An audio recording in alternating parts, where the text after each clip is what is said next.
শবে বরাত, লাইলাতুন নিসফে মিন শাবান, অত্যন্ত মহিমান্বিত মর্যাদাপূর্ণ একটি রাত শবে বরাত। যেটা আমরা শব্দটা তো জানি, কিন্তু আমরা যথাযথ বন্দেগী করতে জানি। শবে বরাত এটা আল্লাহ তাআলা আমাদের প্রিয় নবী সাল্লাল্লাহু আলাইহি ওয়াসাল্লামের মাধ্যমে আল্লাহ তাআলা আমাদের জন্য দান করেছেন।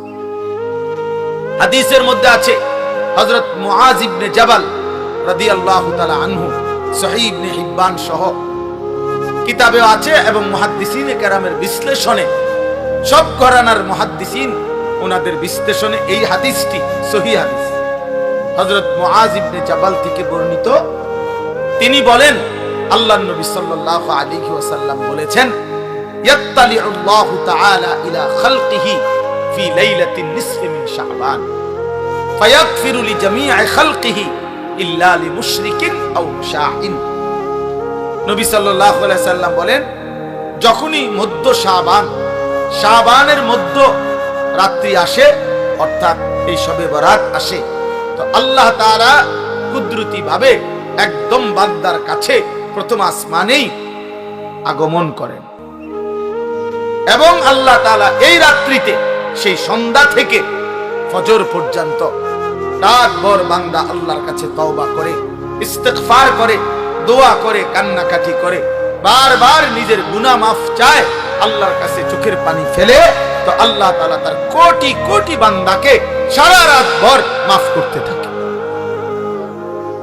ইল্লা লিমুশরিকিন আও মুশাহিন, কিন্তু কোন মুশরিককে, শিরিককারীকে মাফ করে না, কোন হিংসুক বিদ্বেষকারীকে আল্লাহ মাফ করে না। তাইলে প্রিয় ভাই বাবা, আপনাদের জন্য এটা গুরুত্বপূর্ণ, এটা বোঝা উচিত। খুব ব্যাখ্যা আমি করতে চাই না, ছোট্ট ভাবে প্রথম এই শবে বরাতের কথাটা এটা বলতে চাই। শবে বরাত এটা ফার্সি শব্দ, বারাত অর্থ মুক্তি, মুক্তির রাত। এই রাত্রে যেহেতু আল্লাহ তাআলা গুনাহ মাফ করে, জাহান্নাম থেকে মুক্তি দেয়, এজন্য এটাকে শবে বরাত আমাদের এই হিন্দুস্তান, এই উপমহাদেশে এটাকে বলে। আর হাদিসের ভাষায় লাইলাতুন নিসফে মিন শাবান, শাবান মাসের অর্ধরাত, মধ্যরাত, মানে মাঝামাঝি অবস্থানে। এটা আগামীকাল সন্ধ্যায়, অর্থাৎ আরবি চাঁদের কারণে, চাঁদের হিসাবে দিন শুরু হয় একটা পূর্ণাঙ্গ সন্ধ্যা থেকে। ইংরেজিতে যেমন রাত্র 12টার পরে AM শুরু হয়, মানে দিন শুরু হয় পরের দিনের, কিন্তু আপনার আরবিতে সন্ধ্যা থেকে শুরু হয়। সূর্য ডুবলেই নতুন দিন শুরু হয়, নতুন তারিখ শুরু হয়। তো আগামীকাল, আজকে তো সন্ধ্যা থেকে 14 তারিখ, তা আগামীকাল যখন সূর্য ডুববে তখনই 15 তারিখ, তখনই 15 তারিখ। তো এই পরের দিনের সূর্য ডুবা পর্যন্ত এই 15 তারিখ, এটাই লাইলাতুন নিসফে মিন শাবান, এটাই শবে বরাত। তাহলে এই শবে বরাত রাসূলুল্লাহ সাল্লাল্লাহু আলাইহি ওয়াসাল্লামের হাদিস দ্বারা প্রমাণিত, যে রাসূলুল্লাহ সাল্লাল্লাহু আলাইহি ওয়াসাল্লাম এটার ফজিলত বলছেন, যে আল্লাহ তাআলা এই রাত্রে অগণিত বান্দাকে, তওবাকারী, ইস্তিগফারকারীকে আল্লাহ মাফ করে থাকেন। অতএব এটা প্রমাণিত। এখন প্রশ্ন হলো, আমাদের করণীয় কি? আমি সংক্ষেপে শুধু এটা শেষ করতে চাই। আমাদের করণীয় কি? আমাদের করণীয় হলো এই রাত্রি জেগে ইবাদত করা, ইহয়াউল লাইল, রাত্রিটাকে জীবিত করা ইবাদতের মাধ্যমে। কিয়ামুল লাইল, রাত্রিটাকে দাঁড়িয়ে অর্থাৎ আল্লাহর ইবাদতের মাধ্যমে কাটা, এটাই মূল মাকসাদ। হাদিসের বক্তব্য এটাই বক্তব্য, যে রাত্রি জেগে ইবাদত করো। নবী সাল্লাল্লাহু আলাইহি ওয়াসাল্লাম বলছেন, কুমু লাইলাহা ওয়া সুমু ইয়াওমাহা, তোমরা রাত্রি জাগো আর দিনের বেলা রোজা রাখো। তাহলে আমাদের দুইটাই কাজ, একটা হলো রাত্রি জেগে ইবাদত করা, পরের দিন রোজা রাখা। অর্থাৎ আগামীকাল শুক্রবার দিবাগত রাত আপনি আল্লাহর ইবাদত করবেন, শনিবার শুক্রবারের সেহরি খেয়ে শনিবার দিন রোজা রাখবেন, খালাস, এটাই। তাহলে আল্লাহ তাআলা শবে বরাত আমাদের জন্য দিয়েছেন, রাসূলুল্লাহ সাল্লাল্লাহু আলাইহি ওয়াসাল্লাম শুনিয়েছেন ইবাদত করতে, ইবাদতের রাত, ইবাদতের রাত। আর নফল ইবাদতের ক্ষেত্রে বান্দার কাছে কোরআন সুন্নাহর এটাই বক্তব্য, এটা কোনো ফরজ ইবাদত না, এটা ওয়াজিব ইবাদত না, এটা নফল ইবাদত। শবে বরাত কি ইবাদত বলেন? সবাই বলেন কি ইবাদত? আর নফল ইবাদতের মধ্যে একাকিত্ব, এটাই কাম্য, এটাই কোরআন সুন্নাহর ভাষ্য, যে একাকী, প্রত্যেকেই মুস্তাকিল নফল ইবাদত নিজের মতো করে নিজের জন্য করবে, নিজের জন্য করবে। আমি আর আপনি সমান না। আমি আমার বয়স হিসাবে আমি 40 রাকাত নামাজ পড়তে পারি, আপনি পারবেন 20 রাকাত। আরেকজনে 100 রাকাত নফল করতে পারবে সে ইচ্ছা করলে। সে তার বয়স মাত্র 20 বছর, তারেও আপনি দিলেন 12 রাকাত। 80 বছরের বুড়া মিয়ারেও দিলেন 12 রাকাত। এটা ইনসাফ হলো না, এটা নফল হলো না, এটা তো বাধ্যতামূলক করে দিলেন, এটা বাধ্যতামূলক করে দিলেন। অথচ এই যুবক তো ইচ্ছা করলে এক রাত্রিতে সে 100 রাকাত নফল করতে পারে, কারণ তার তো শরীর আছে, তার তো সামর্থ্য আছে। একজন সুস্থ স্বাভাবিক মানুষ তার জীবনের একটা পরিকল্পনা থাকে। আমি খাবো কখন, নাস্তা করবো কখন, ঘুমাবো কখন, কতক্ষণ ঘুমাবো, আমার জীবনের একটা লক্ষ্য উদ্দেশ্য থাকে।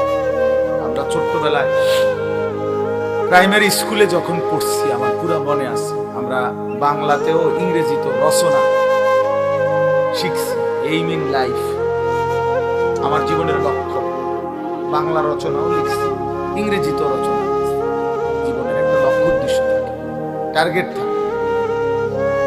আমি কোথায় যাচ্ছি, আমার গন্তব্য কোথায়, আমার মঞ্জিল কোথায়, আমি কোথায় গিয়ে থামবো। এইটা যদি কেউ না বুঝে, তার মতো অপদার্থ আর কেউ হতে পারে। এ তো একদম লাওয়ারিশ মানুষ, বেওয়ারিশ, তার কোনো আগামাথা নেই।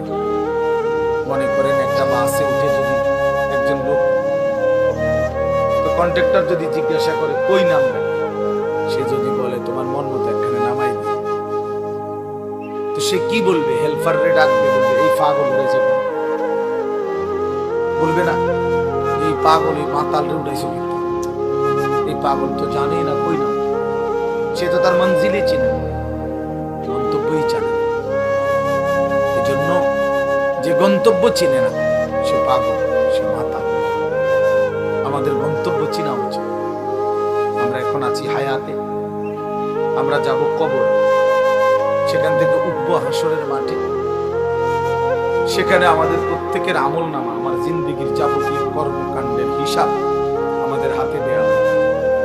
সেইটা নিয়ে দুইটা কাজ করতে হবে। একটা হলো মিজানের পাল্লায় ওজনের জন্য দিতে হবে, আরেকটা হলো ওই আমল নামাটা হাতে নিয়ে আল্লাহ তাআলার মুখোমুখি হইতে হবে, সামনাসামনি হইতে হবে। আল্লাহ তাআলা দেখবেন, জিজ্ঞেস করবেন। এরপরে ফুলসিরাত পার হইতে হবে, এরপরে জান্নাতে পৌঁছতে হবে। এই আমার টার্গেট। আমি এখন বেঁচে আছি হায়াতে, আমি কয়দিন পরে কবরে যাব, যে কোনো এক সময়। সেখান থেকে আমাকে একদিন হাসরের ময়দানে তোলা হবে, আমার আমলনামা দেয়া হবে। মিজানের পাল্লায় চেষ্টা করতে হবে আমার নেকির পাল্লা যেন ভারী হয়।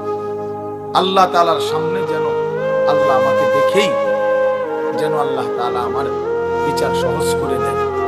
ফুলসিরাত যেন আমি পার হইতে পারি, আমি যেন জান্নাতে পৌঁছতে পারি।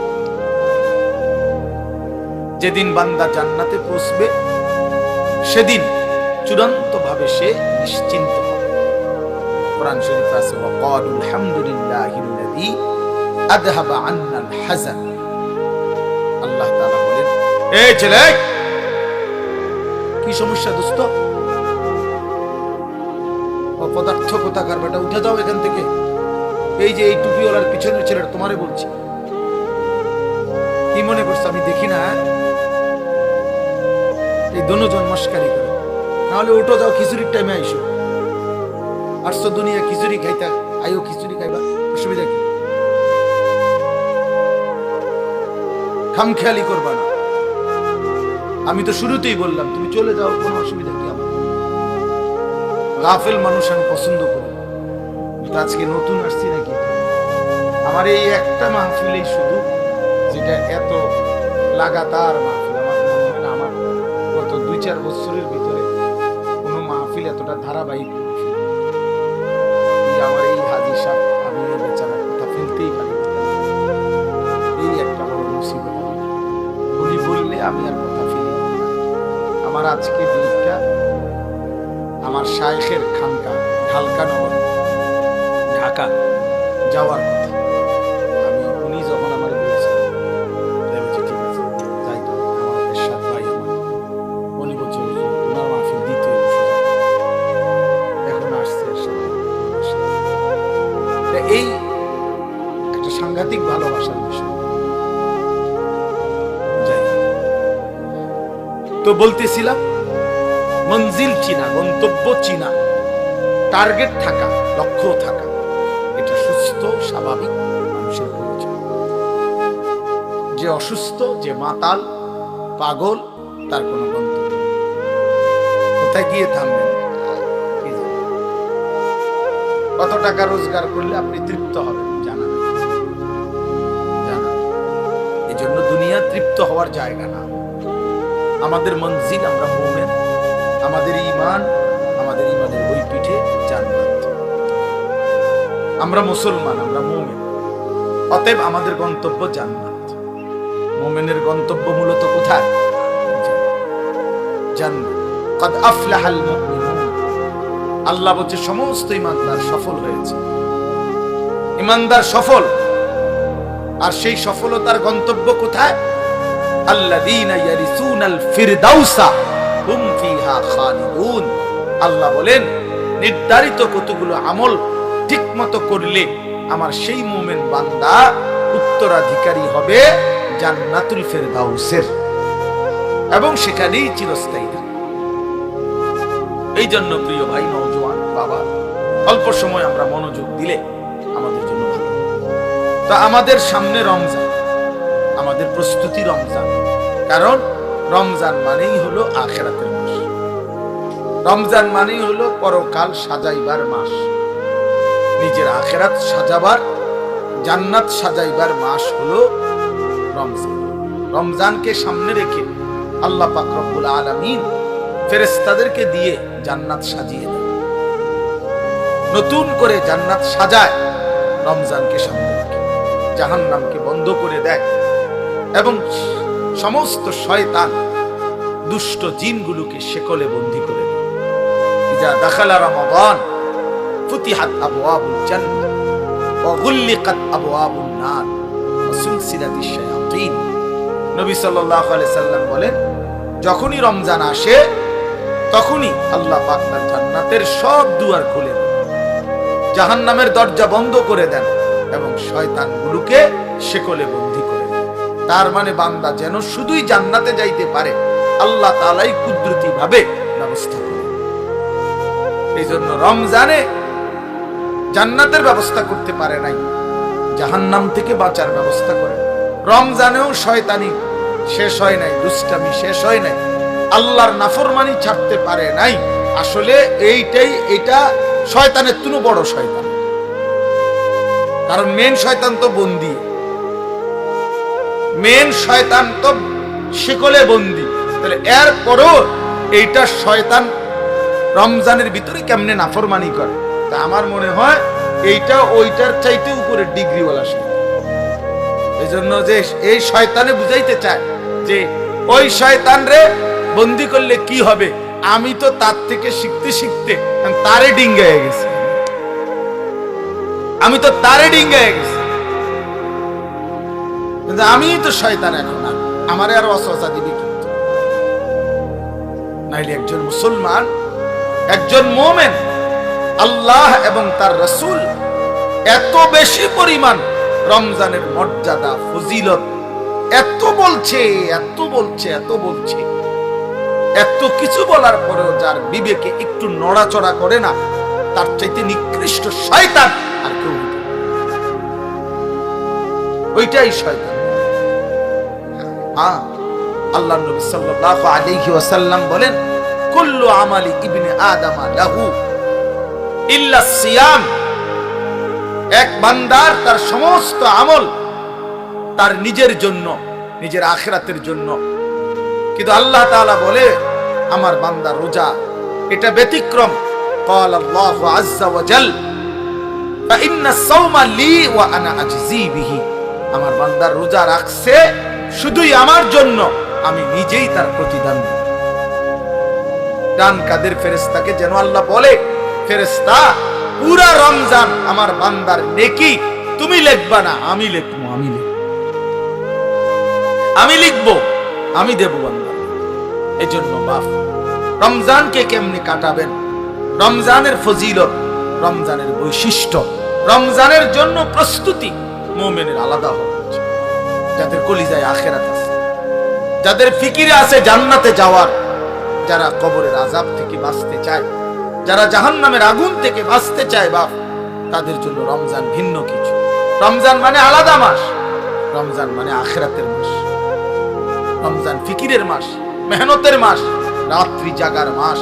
রমজান মাসে দিনের বেলা রোজা রাখবে, রাত্রি বেলা রাত্রি জেগে তারাবি পড়বে। আল্লাহ তাআলা এমন ভাবে সাজাইছেন যে বান্দা 30টা দিন তুমি কষ্ট মুজাহাদা পরিশ্রম করে আমার রমজানটাকে কদর করো, 30 দিন পরে আমি আল্লাহ তোমাকে মুত্তাকি বানিয়ে জান্নাতি বানিয়ে দেব, জান্নাতি বানিয়ে। এই জন্য আমরা মাহে রমজানের প্রস্তুতি, আমরা যেন রমজানে রাত্রি জাগতে পারি, আমরা যেন রমজানে রোজা রাখতে পারি, আমরা যেন রমজানে নিজেকে প্রস্তুত নিতে পারি। এই জন্য আল্লাহ তাআলা 15 দিন আগেই আল্লাহ তাআলা যেন আরেকটা প্র্যাকটিক্যাল আমার মধ্যে যেন হিম্মত, আমার মধ্যে যেন রোজার শক্তি, আমার ভিতরে যেন রমজানকে পালন করার মজবুত হিম্মত আসে। এই জন্য আল্লাহ তাআলা রমজানের 15 দিন আগে লাইলাতুন নিসফে মিন শাবান এই রাত্রিটিকেও আল্লাহ দান করেছেন। বলছেন বান্দা শবে বরাত নামে এই লাইলাতুন নিসফে মিন শাবান এই রাত্রিটিতে সারা রাত আল্লাহর বন্দিগিতে জেগে থাকো, পরের দিন রোজা রাখো, এই হিম্মত নিয়ে রমজানের মধ্যে আগে বাড়ো, আগে বাড়ো। এটা একটা প্রস্তুতি নাও, এটা একটা প্রশিক্ষণ নাও, প্রশিক্ষণ। সেই রাত্রিটাও আগামীকাল আমাদের সামনে শবে বরাত, লাইলাতুন নিসফে মিন শাবান, অত্যন্ত মহিমান্বিত মর্যাদাপূর্ণ একটি রাত শবে বরাত, যেটা আমরা শব্দটা তো জানি, কিন্তু আমরা যথাযথ বন্দিগি করতে জানি। শবে বরাত এটা আল্লাহ তাআলা আমাদের প্রিয় নবী সাল্লাল্লাহু আলাইহি ওয়াসাল্লামের মাধ্যমে আল্লাহ তাআলা আমাদের জন্য দান করেছেন। হাদিসের মধ্যে আছে হযরত মুআজ ইবনে জাবাল রাদিয়াল্লাহু তাআলা আনহু, সহিহ ইবনে হিব্বান সহ কিতাবে আছে, এবং মুহাদ্দিসিনে কেরামের বিশ্লেষণে, সব ঘরানার মুহাদ্দিসিন ওনাদের বিশ্লেষণে এই হাদিসটি সহিহ হাদিস। হযরত মুআজ ইবনে জাবাল থেকে বর্ণিত, তিনি বলেন আল্লাহর নবী সাল্লাল্লাহু আলাইহি ওয়াসাল্লাম বলেছেন, ইয়াত্তালিউল্লাহু তাআলা ইলা খালকিহি ফি লাইলাতিন নিসফি মিন শাবান ফায়াগফিরু লিজামিই খালকিহি ইল্লা লিমুশরিকিন আও মুশাহিন। নবী সাল্লাল্লাহু আলাইহি ওয়াসাল্লাম বলেন, যখনই মধ্য শাবান, শাবানের মধ্য রাত্রি আসে, অর্থাৎ এই শবে বরাত আসে, তো আল্লাহ তাআলা কুদরতি ভাবে একদম বান্দার কাছে প্রথম আসমানেই আগমন করে, এবং আল্লাহ তাআলা এই রাত্রিতে সেই সন্ধ্যা থেকে ফজর পর্যন্ত রাতভর বান্দা আল্লাহর কাছে তওবা করে, ইস্তিগফার করে, দোয়া করে, কান্নাকাটি করে, বারবার নিজের গুনাহ মাফ চায়, আল্লাহর কাছে চোখের পানি ফেলে, তো আল্লাহ তাআলা তার কোটি কোটি বান্দাকে সারা রাত ভর মাফ করতে থাকে। ইল্লা লিমুশরিকিন আও মুশাহিন, কিন্তু কোন মুশরিককে, শিরিককারীকে মাফ করে না, কোন হিংসুক বিদ্বেষকারীকে আল্লাহ মাফ করে না। তাইলে প্রিয় ভাই বাবা, আপনাদের জন্য এটা গুরুত্বপূর্ণ, এটা বোঝা উচিত। খুব ব্যাখ্যা আমি করতে চাই না, ছোট্ট ভাবে প্রথম এই শবে বরাতের কথাটা এটা বলতে চাই। শবে বরাত এটা ফার্সি শব্দ, বারাত অর্থ মুক্তি, মুক্তির রাত। এই রাত্রে যেহেতু আল্লাহ তাআলা গুনাহ মাফ করে, জাহান্নাম থেকে মুক্তি দেয়, এজন্য এটাকে শবে বরাত আমাদের এই হিন্দুস্তান, এই উপমহাদেশে এটাকে বলে। আর হাদিসের ভাষায় লাইলাতুন নিসফে মিন শাবান, শাবান মাসের অর্ধরাত, মধ্যরাত, মানে মাঝামাঝি অবস্থান। এটা আগামীকাল সন্ধ্যায়, অর্থাৎ আরবি চাঁদের কারণে চাঁদের হিসাবে দিন শুরু হয় একটা পূর্ণাঙ্গ সন্ধ্যা থেকে। ইংরেজিতে যেমন রাত্র 12টার পরে AM শুরু হয়, মানে দিন শুরু হয় পরের দিনের, কিন্তু আপনার আরবিতে সন্ধ্যা থেকে শুরু হয়। সূর্য ডুবলেই নতুন দিন শুরু হয়, নতুন তারিখ শুরু হয়। তো আগামীকাল, আজকে তো সন্ধ্যা থেকে 14 তারিখ, তা আগামীকাল যখন সূর্য ডুববে তখনই 15 তারিখ, তখনই 15 তারিখ। তো এই পরের দিনের সূর্য ডুবা পর্যন্ত এই 15 তারিখ, এটাই লাইলাতুন নিসফে মিন শাবান, এটাই শবে বরাত। তাহলে এই শবে বরাত রাসূলুল্লাহ সাল্লাল্লাহু আলাইহি ওয়াসাল্লামের হাদিস দ্বারা প্রমাণিত, যে রাসূলুল্লাহ সাল্লাল্লাহু আলাইহি ওয়াসাল্লাম এটার ফজিলত বলছেন যে আল্লাহ তাআলা এই রাত্রে অগণিত বান্দাকে, তওবাকারী, ইস্তিগফারকারীকে আল্লাহ মাফ করে থাকেন। অতএব এটা প্রমাণিত। এখন প্রশ্ন হইল আমাদের করণীয় কি? আমি সংক্ষেপে শুধু এটা শেষ করতে চাই। আমাদের করণীয় কি? আমাদের করণীয় হলো এই রাত্রি জেগে ইবাদত করা, ইহয়াউল লাইল, রাত্রিটাকে জীবিত করা ইবাদতের মাধ্যমে। কিয়ামুল লাইল, রাত্রিটাকে দাঁড়িয়ে অর্থাৎ আল্লাহর ইবাদতের মাধ্যমে কাটানো, এটাই মূল মাকসাদ। হাদিসের বক্তব্য এটাই বক্তব্য যে রাত্রি জেগে ইবাদত করো। নবী সাল্লাল্লাহু আলাইহি ওয়াসাল্লাম বলছেন, কুমু লাইলাহা ওয়া সুমু ইয়াওমাহা, তোমরা রাত্রি জাগো আর দিনের বেলা রোজা রাখো। তাহলে আমাদের দুইটাই কাজ, একটা হলো রাত্রি জেগে ইবাদত করা, পরের দিন রোজা রাখা। অর্থাৎ আগামীকাল শুক্রবার দিবাগত রাত আপনি আল্লাহর ইবাদত করবেন, শনিবার শুক্রবারের সেহরি খেয়ে শনিবার দিন রোজা রাখবেন, খালাস, এটাই। তাহলে আল্লাহ তাআলা শবে বরাত আমাদের জন্য দিয়েছেন, রাসূলুল্লাহ সাল্লাল্লাহু আলাইহি ওয়াসাল্লাম শুনিয়েছেন ইবাদত করতে, ইবাদতের রাত, ইবাদতের রাত। আর নফল ইবাদতের ক্ষেত্রে বান্দার কাছে কোরআন সুন্নাহর এটাই বক্তব্য, এটা কোনো ফরজ ইবাদত না, এটা ওয়াজিব ইবাদত না, এটা নফল ইবাদত। শবে বরাত কি ইবাদত বলেন? সবাই বলেন কি ইবাদত? আর নফল ইবাদতের মধ্যে একাকিত্ব, এটাই কাম্য, এটাই কোরআন সুন্নাহর ভাষ্য, যে একাকী, প্রত্যেকেই মুস্তাকিল নফল ইবাদত নিজের মতো করে নিজের জন্য করবে, নিজের জন্য করবে। আমি আর আপনি সমান না। আমি আমার বয়স হিসাবে আমি 40 রাকাত নামাজ পড়তে পারবো, আপনি পারবেন 20 রাকাত। আরেকজনে 100 রাকাত নফল করতে পারবে সে ইচ্ছা করলে। সে তার বয়স মাত্র 20 বছর, তারেও আপনি দিলেন 12 রাকাত, 80 বছরের বুড়া মিয়ারেও দিলেন 12 রাকাত। এটা ইনসাফ হলো না, এটা নফল হলো না, এটা তো বাধ্যতামূলক করে দিলেন, এটা বাধ্যতামূলক করে দিলেন। অথচ এই যুবক তো ইচ্ছা করলে এক রাত্রিতে সে 100 রাকাত নফল করতে পারে, কারণ তার তো শরীর আছে, তার তো সামর্থ্য আছে। আমরা কিতাবে পড়ছি, আবু ইসহাক আস-সাবিঈ এক বড় বুজুর্গ ছিলেন।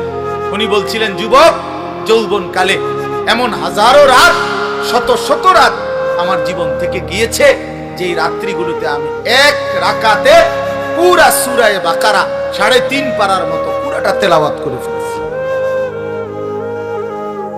তেলাওয়াত করে ফেলেছি।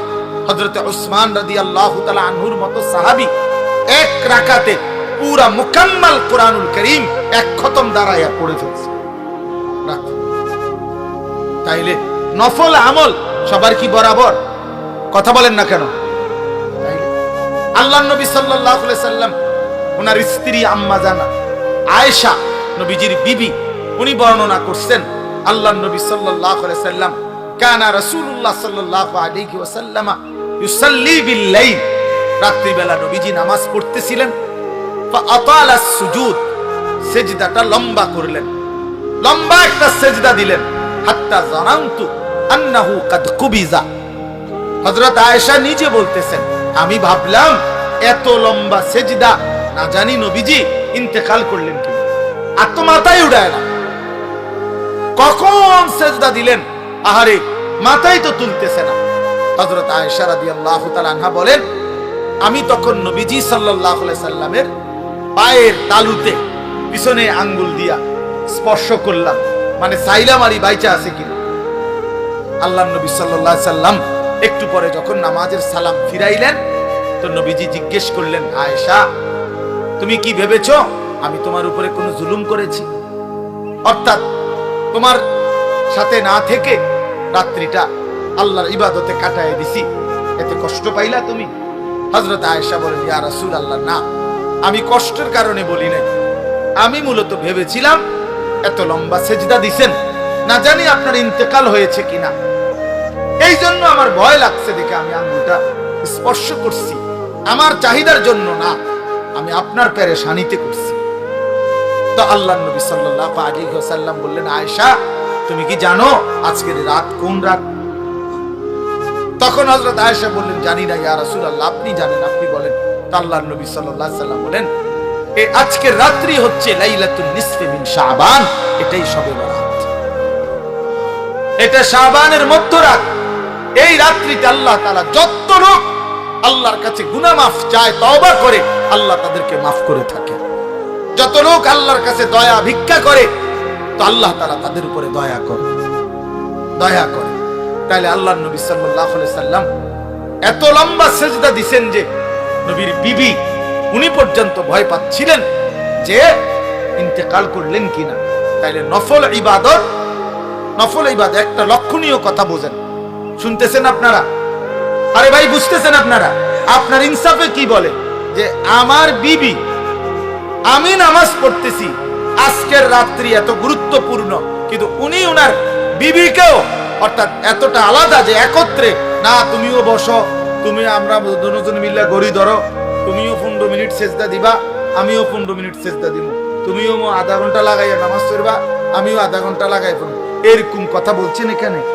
তাইলে বুঝা গেল নফল ইবাদত প্রত্যেকের শরীর স্বাস্থ্য সামর্থ্য অনুপাতে প্রত্যেকের জন্য আলাদা আলাদা, প্রত্যেকের জন্য কি বলেন না, আলাদা আলাদা আলাদা আলাদা আলাদা আলাদা।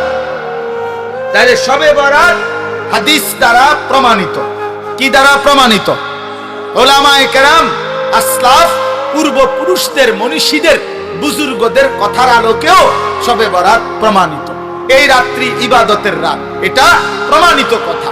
এই রাত্রির কথা আল্লাহর নবী সাল্লাল্লাহু আলাইহি সাল্লামের হাদিসের মধ্যে আছে, এবং 8 জন সাহাবী এই মুআজ ইবনে জাবালের এই হাদিসটা, আরে ভাইয়া কথা বলো না, বাপ কথা বলো না, রাস্তায় কথা বলতেছো কারা? আরে বাবা, একটু পরে আসো, এই ঘোষণা দিবে, সোজা হইয়া বসতে বলবে সবাই, ভাইয়া একটু পরে বলবে, কিছুক্ষণ আর একটু ধৈর্য ধরো ভাইয়া, আর কষ্ট হইতেছে ছেলেদের, এই এক্ষুনি বলবে ইনশাআল্লাহ, কিছুক্ষণ পরেই বলবে, সিরিয়াল ধরে বসেন, মূল পর্ব শুরু হবে।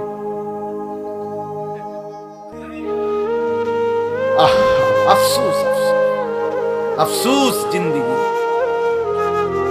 আফসোস এই জিন্দেগি, যে জিন্দেগি কোনো ফিকির নাই।